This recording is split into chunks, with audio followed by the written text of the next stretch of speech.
ఆదిలాబాద్ జిల్లా కేంద్రంలోని ఓ private function హాల్లో కాంగ్రెస్ పార్టీ ఆధ్వర్యంలో దావతే ఇఫ్తార్ కార్యక్రమాన్ని నిర్వహించారు.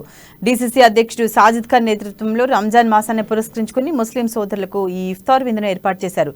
ఈ కార్యక్రమానికి మాజీ ఎమ్మెల్సీ, కాంగ్రెస్ సీనియర్ నాయకులు రాములు నాయక్, పీసీసీ కార్యదర్శి ముఖ్య అతిథులుగా హాజరయ్యారు. ప్రత్యేక ప్రార్థనల అనంతరం పండ్లు, పలహారాలతో ముస్లింలు ఉపవాస దీక్షలను విరమించారు.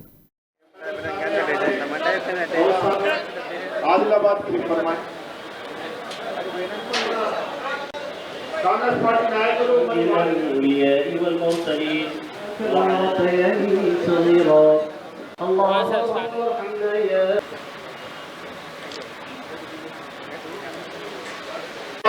డాక్టర్స్, ఇంజనీర్స్, మరి మీడియా మిత్రులు, అట్లనే ఆల్ పార్టీ లీడర్స్, అన్ని కుల సంఘాల వాళ్లకు ధన్యవాదాలు చెప్తున్నా.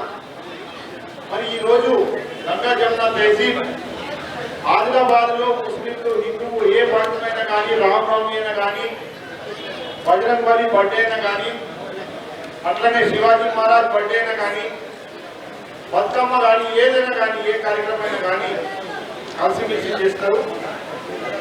ఉదాహరణగా ఈరోజు ఇంత పెద్ద ఎత్తున ఇఫ్తార్ విందులో ముస్లిం సుగా వచ్చినారు.